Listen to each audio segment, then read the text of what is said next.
Hello everyone, in this video I'm going to show you how you can add the Luminous body effect in CapCut PC. So this is Pro effect. Select your video, your photo you like to edit, and go to effect.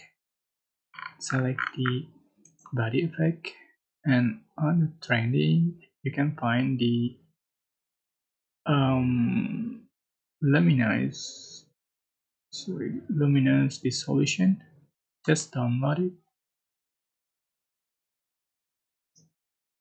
and after down you can drag to the track.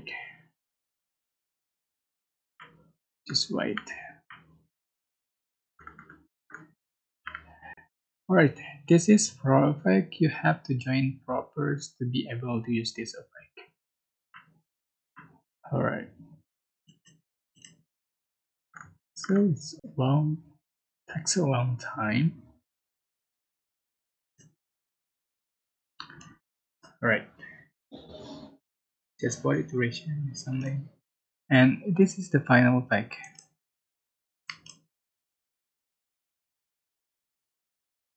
Alright, you can apply it to photo or video.